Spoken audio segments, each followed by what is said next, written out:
For today's project is a long-awaited wooden version of the previous coffee table that I made using the cat iron. So I'll be using these pieces of MDF boards to make this wooden coffee table. So I had to cut these boards in this shape. So I'll put the measurements of these 4 boards that are present here. So the 2 round shapes and also the rectangular shapes, and also the measurements that I had cut on the middle part so as to enable these boards to join in perfectly. So this is how I had to place the 2 boards.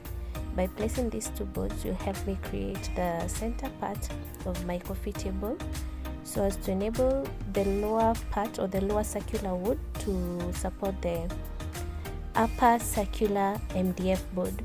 So my woods are a bit loose, so I had to find a way in which to make it more firm. So I had to add some piece of the wood onto the side so as to make sure the 2 MDF boards are strong enough to hold the 2 circular boards on top and also on the lower part. So after making sure the boards are in line, I went ahead to secure the boards in place using hot glue so as to make it easier to add in screws onto the boards.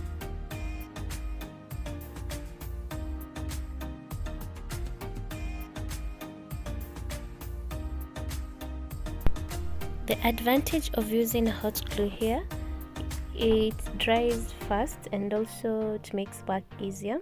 You can also use wood glue. If you have a strong wood glue which dries fast, you can use as alternative of the hot glue.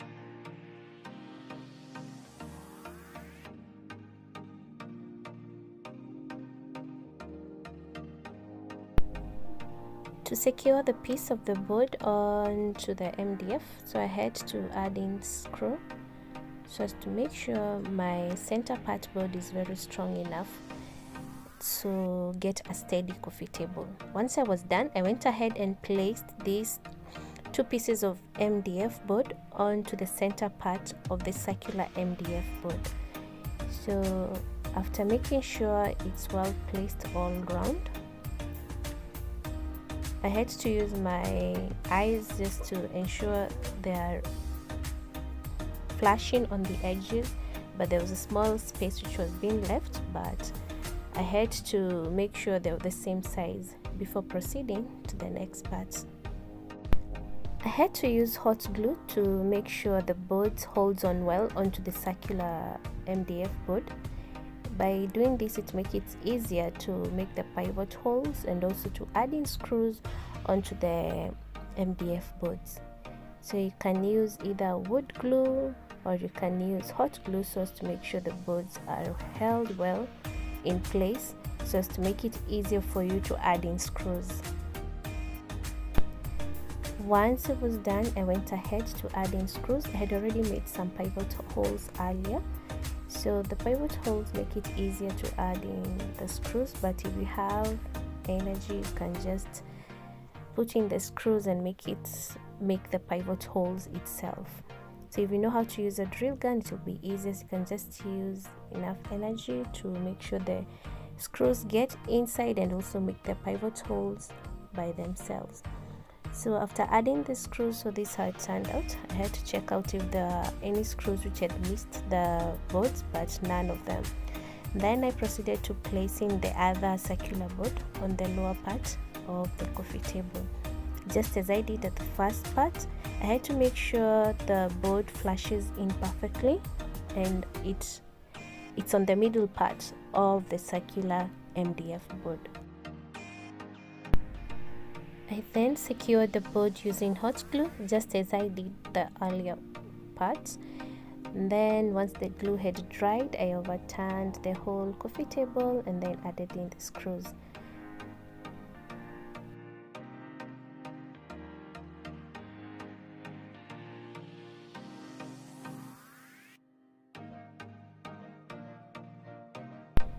And since it's a fluted coffee table, we proceeded to the next part, which was adding the fluted board onto the side of the coffee table. I used a fluted board which measures 9 millimeters thick. For those who are interested in such fluted coffee table, not the fluted coffee table but the fluted board, I'll put the contact in the description box so that you can get to order for your own fluted board. So to secure the board onto the MDF, I had to use a hammer and some nails to secure the board on the sides. So if you're not an expert of using nail here, or not the nail but the hammer here, it's a bit tricky. So I had to find a way in which I'll add the nails onto the sides of the fluted panel. So I had added some nails, and this actually was the hardest part of making this coffee table, because most of the time I had missed and nailed my fingers. It was a bit painful, but anyway, this is part of DIY. So I had to add the nails all around the fluted panels.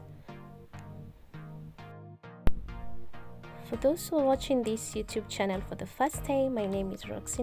I normally do simple home decor DIYs and also more advanced home decor DIYs. If you're interested in watching more of my videos, please subscribe and also click on the notification bell so as to get notified whenever I post a new video. Sorry guys, I had forgotten to tell you that you have to use wood glue. So you have to apply the wood glue first all around before adding the panel, so as to make sure your panel is well secured onto the side of the board. The tricky part of it is while joining or making a joint, so you have to be careful while joining the two panels so as to make sure the ripple or the fluted pattern goes on continuously.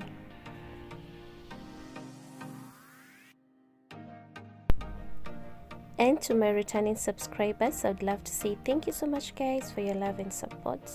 Continue supporting Roxy via watching my videos and also sharing to their friends and family. And also for those my subscribers who have given me these jobs of doing the DIYs for their homes, I'd love to say thank you so much guys for your support. Thank you for promoting my business. May you be blessed. Amen. I did a lot of work by adding a lot of nails. Please don't do this guys. You can just try and add some nails where necessary instead of adding the nails all around the coffee table. Once the coffee table was done, I proceeded to the next part, which was preparing the coffee table for painting. So the first thing is adding the putty so as to cover the holes or the opening, not the opening. What normally happens when a board is cut, it's normally have a rough surface, so you have to try and put putty to smoothen it.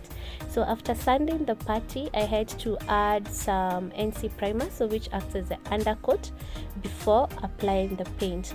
The primer is normally gray in color, so to dilute it or to mix it, I had to use a standard thinner so as to make it a bit lighter to spray it all around the coffee table.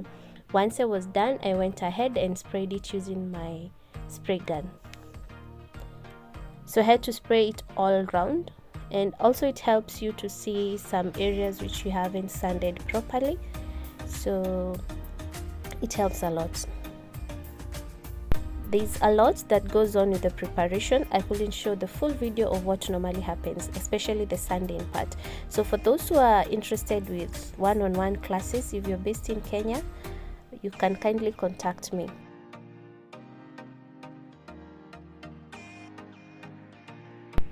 To mix my paint, I normally use a special standard thinner, and to give it a gloss look, I normally use high gloss thinner. So these are the companies that I normally use for painting my upholstery items. After mixing the paint with the two types of thinner, I went ahead and started spraying the first coat onto my coffee table. So the mixing part is normally a process for those who want to learn. That's why I have started the classes. If you're interested in knowing how to paint, kindly contact me. And also there's some YouTube classes that are loading very soon. I already put a join button for those who are interested with the virtual classes, but so far people haven't joined the class, so maybe I'll just make a video to explain how you can join the class, since many people are interested and they don't know how to join the class. Once the first coat was dry, I went ahead to add the second coat all around, so as to make sure the lines are well covered and also the gray undercoat has gone.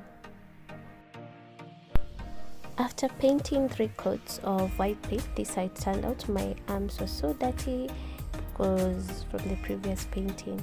So this is how the coffee table has turned out on part of the paint, and I really loved how it turned out. So on the top part, I had to use these boards. So I was short of boards, but I had to find a way in which I could get the boards cut in circular shape. That's why they're in pies. So I had to make sure they fit in perfectly onto the top part of this coffee table. After that, I went ahead and added some pivot holes which will secure the boards onto the top part of the coffee table. As you could see, the lower part was black. Sorry guys, I had not explained.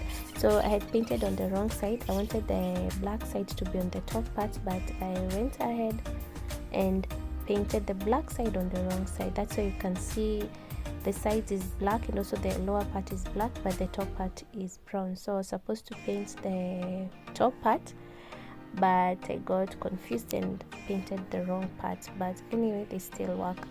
So I had to add the screws all around to secure the boards on top of the coffee table.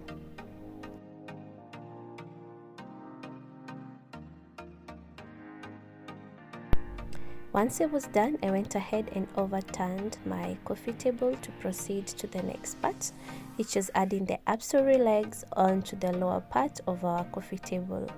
So as you can see, it's very smooth and I just love how the white turned out. To get a place where I would place the coffee table, I had to make some lines. So I had to check the measurements to make sure the diameter is right, so as to give me the exact place that I needed for placing the upholstery legs. Once it was done, I went ahead to add the upholstery legs, and for those who are interested with such upholstery legs, I'll put them in the contact. I'll put the contact in the description box, so where you can get them. They are available in different shapes and sizes, so just put the contact in the description box. After making sure they are well placed, I went ahead and added the screws all around so as to make sure they are well secured.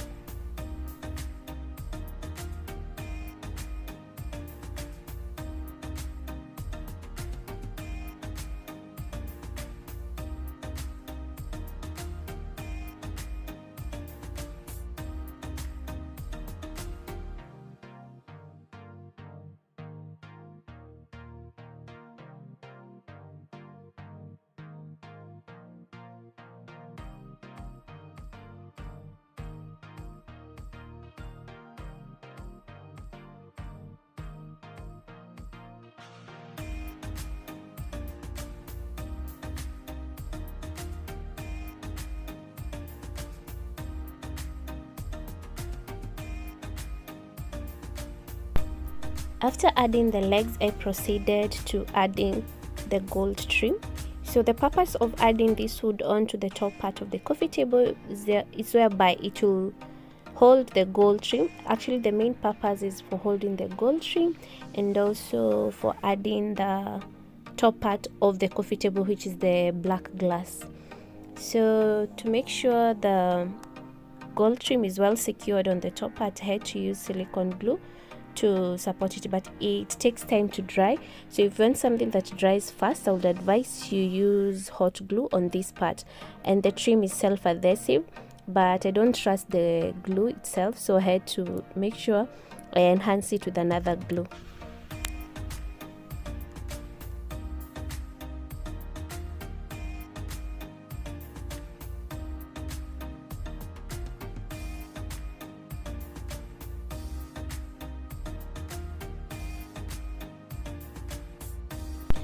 And on to the last part was adding the black glass. Sorry guys, my arms were dirty. That's why you could see I had a lot of paint, because I had previously done the painting of the coffee table, so that's why my arms are still white.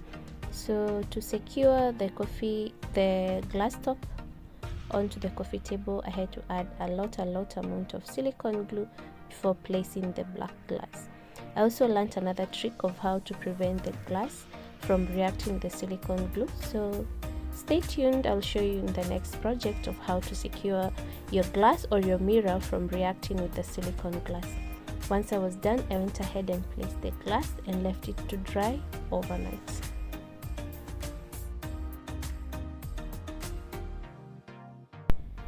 Once the glue had cured, I wiped my top part of coffee table, and this is how it turned out. Let me know in the comment section what you think about this wooden version of the fluted coffee table. This is a client's order. She wanted a wooden version instead of the car tire version for durability. And I really love how the gold, the black and the white matches in perfectly. So this is a picture of how the coffee table turned out in her space. She really loved the outcome. Thank you guys for watching.